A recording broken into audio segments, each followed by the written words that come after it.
Hello दोस्तों, मेरा नाम राहुल है। आज की वीडियो में हम सीखेंगे कि कैसे हम लिनक्स सर्वर का जो वॉल्यूम होता है उसे कैसे एक्सटेंड कर सकते हैं या इंक्रीज कर सकते हैं। दोस्तों, हमने अपनी लास्ट वीडियो में जाना था कि कैसे हम विंडोज सर्वर के वॉल्यूम को मॉडिफाई यानी कि इंक्रीज कर सकते हैं। दोस्तों, आज की वीडियो में हम सीखेंगे कि कैसे स्टेप बाय स्टेप हम लिनक्स सर्वर के वॉल्यूम को इंक्रीज कर सकते हैं। सबसे पहले हम क्या करते हैं, सबसे पहले हम अपनी AWS कंसोल पर चलते हैं। ओके, हमने अपने कंसोल को लॉगिन कर लिया है। इसके बाद हम एक सर्वर बना लेते हैं, लिनक्स का एक सर्वर हम क्रिएट कर लेते हैं। ओके, सर्वर क्रिएट करने के लिए सिंपली हम लॉन्च इंस्टेंस पर क्लिक करते हैं। आफ्टर दैट हमें यहाँ पर लिनक्स का सर्वर क्रिएट करना है, तो हमें इसको नेम दे देते हैं Linux server. Linux server. Okay, इसके बाद हमें ये सर्वर की जो इमेज लेनी है। ओके, हम यहाँ पर लिनक्स की इमेज ले लेते हैं, क्योंकि हमें लिनक्स का यहाँ पर सर्वर क्रिएट करना है, तो हमने यहाँ पर लिनक्स की इमेज ले ली है। और जो हमने लिनक्स की इमेज ली है, ये इसकी AMI ID यहाँ पर शो हो रही है। ओके, इसके बाद जो हमारे सर्वर का जो टाइप है, इंस्टेंस का टाइप है, वह T2 माइक्रो लिया है हमने। क्यों? क्योंकि यह फ्री टियर एलिजिबल है। ओके, इसके बाद कीप योर लॉगिन। ओके, हमें हम सर्वर बना रहे हैं, इसको लॉगिन करने के लिए कीपेयर रिक्वायर्ड है, तो हमें कीपेयर क्रिएट कर लेते हैं। क्रिएट न्यू कीपेयर पर क्लिक करते हैं। आफ्टर दैट हमें यहाँ पे कीपेयर का नेम देते हैं लिनक्स। ओके, एंड लिनक्स की। ओके, हमने इसको लिनक्स की के नाम से क्रिएट कीपेयर, ये कीपेयर हमने क्रिएट कर लिया है। ओके, इसके बाद हम चलते हैं यहाँ पर, और यहाँ पर हमारा ओके, जो हमने अपना बीपीसी लिया हुआ है, डिफॉल्ट बीपीसी लिया है, यहाँ पर हम अपना जो ऑटो असाइन आईपी है, पब्लिक आईपी इनेबल कर देते हैं। इसके बाद हम एक सिक्योरिटी ग्रुप बना लेते हैं। ओके, सिक्योरिटी ग्रुप में यह हमारा लिनक्स सर्वर है, तो हमें SSH पोर्ट को इनेबल करना होगा। ओके, SSH और सोर्स टाइप एनीवेयर। इसके बाद जो कॉन्फ़िगरेशन स्टोरेज का पार्ट है, लिनक्स के केस में 8 GB बाई डिफॉल्ट रहता है, जबकि विंडोज के केस में 30 GB बाई डिफॉल्ट रहता है। ओके, जो है हमारा वॉल्यूम है, यह रूट वॉल्यूम यानी कि हम इसको बोल सकते हैं OS वॉल्यूम, यानी कि जिसमें हमारा ऑपरेटिंग सिस्टम डला रहता है, उस वॉल्यूम को हम रूट वॉल्यूम या OS वॉल्यूम कहते हैं। ओके, इसके बाद हम सिंपली लॉन्च इंस्टेंस पर क्लिक करते हैं। ओके, यह हमारा इंस्टेंस, लिनक्स का इंस्टेंस लॉन्च हो रहा है। जब तक हम यहाँ पर आकर व्यू ऑल इंस्टेंस पर क्लिक करते हैं। ओके, यह हमारा इंस्टेंस क्रिएट हो रहा है। जब तक हम यहाँ पर जो हमने प्राइवेट की यानी कि पेयर जो हमने डाउनलोड किया है। ओके, हमने बाय मिस्टेकली यहाँ पर PEM फॉर्मेट में डाउनलोड कर लिया है। या तो हम इसी की फॉर्मेट को यूज करके सिंपली हम कमांड प्रॉम्प्ट या पावर सेल के थ्रू अपनी जो हमारा यह लिनक्स का सर्वर है, इसमें वर्क कर सकते हैं। या आप चाहते हैं कि पुट्टी के थ्रू इसको कनेक्ट करना चाहते हैं लिनक्स का सर्वर को, तो सिंपली आपको इसको पेम फाइल को PPK फाइल में कन्वर्ट करना होगा। मैंने अपनी पिछली वीडियो में आपको बताया है कि कैसे PEM फाइल को PPK फाइल में कन्वर्ट किया जाता है। ओके दोस्तों, अगेन मैं इस वीडियो में आपको दोबारा यही प्रोसेस को बताता हूँ। सिंपली आप पुट्टी चैन पर क्लिक कीजिए। ओके, पुट्टी चैन को ओपन कीजिए। यहाँ पर आपको सिंपली 1 सेकेंड, यहाँ पर आपको पुट्टी चैन को ओपन करना है। ओके, दिस इज, यह पुट्टी के साथ में एक टूल आता है। ओके, यहाँ पर आपको सिंपली लोड पर क्लिक करना है। इसके बाद जो आपकी फाइल है, जो आपकी PEM फॉर्मेट की फाइल है, इसको जस्ट आप ओपन कीजिए और इसके बाद सिंपली आपको सेव प्राइवेट की पर क्लिक करना है, एस करना है और यहाँ पर आप इसको जो भी नेम देना चाहते हैं, लिनक्स लिनक्स कीपेयर लिनक्स कीपेयर हम इसको नेम दे देते हैं। Okay and after that click on save. Okay so यह हमारी पीपी के फॉर्मेट में सेव हो गई। इसके बाद हम इसको जो हमारी पुट्टी है, पुट्टी के थ्रू एक्सेस कर पाएंगे। सो इसके लिए हमें क्या चाहिए होगा, हमें इस सर्वर का पब्लिक आईपी चाहिए होगा। तो यहाँ पर हम चेक कर लेते हैं, इस सर्वर का पब्लिक आईपी है। इस पब्लिक आईपी को हम जस्ट कॉपी करेंगे और यहाँ पर हम पुट्टी पर जाकर यहाँ पर आईपी एड्रेस को पेस्ट कर देंगे और इसके बाद जो हमारी कीपेयर है, कीपेयर को यहाँ पर हम SSH auth और auth में यहाँ पर क्रेडेंशियल और यहाँ पर प्राइवेट की फाइल फॉर ऑथेंटिकेशन यहाँ पर इसको अपलोड कर देंगे। ओके एंड जस्ट ओपन और एंड जस्ट एक्सेप्ट। ओके इसके बाद इसको एक्सेप्ट करना होगा। इसके बाद हम इसके अपीयरेंस को बढ़ा देते हैं जिससे आपको कोई परेशानी नहीं होगी। ओके तो हम इसके अपीयरेंस को बढ़ा देते हैं।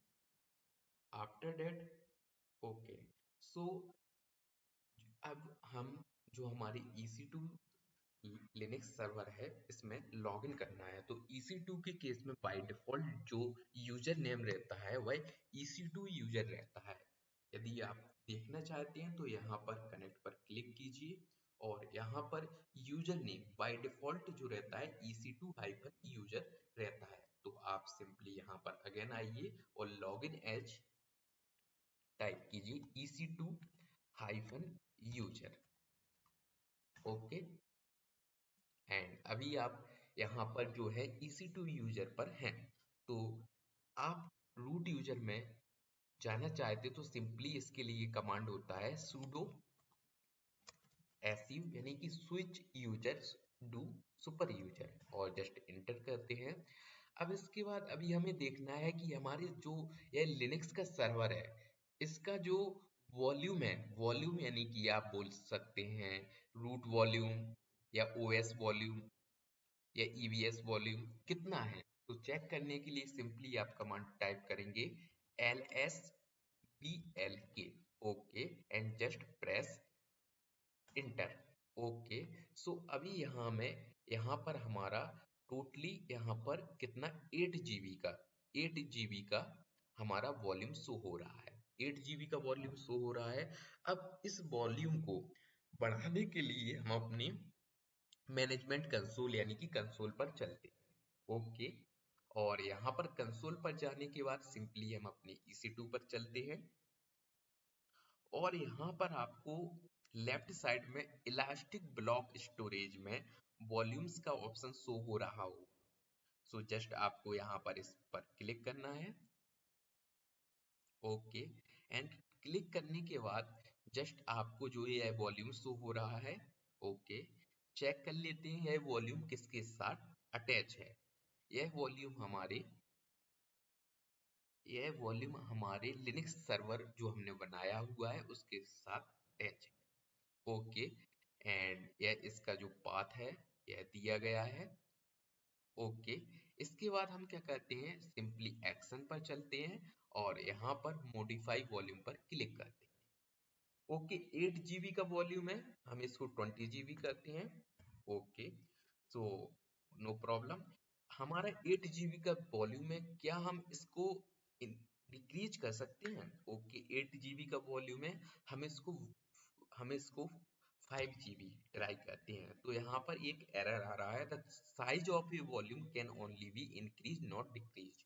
तो हम इसको यहाँ पर 11 GB कर देते हैं। ओके 11 GB किया है, बिफोर दैट 8 GB था, हमने यहाँ पर 11 GB किया और जस्ट मॉडिफाई पर क्लिक किया नेक्स्ट।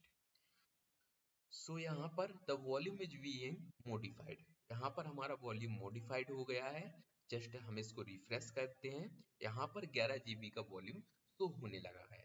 ओके, अब हम चलते हैं अपनी लिनक्स मशीन पर और यहाँ पर चेक करते हैं क्या हमारा वॉल्यूम्स अभी शो हो रहा है या नहीं। सो पहले हम यह कमांड टाइप करते हैं lsblk। ओके, सो यहाँ पर तो यह हमारा जो वॉल्यूम है शो हो रहा है 11 GB, बट 11 GB शो हो रहा है, लेकिन जो यहाँ पर XVDA यहाँ पर अभी ये 8 GB शो हो रहा है। मतलब कि जो हमारा 3 GB का वॉल्यूम है वह अनएलोकेटेड है।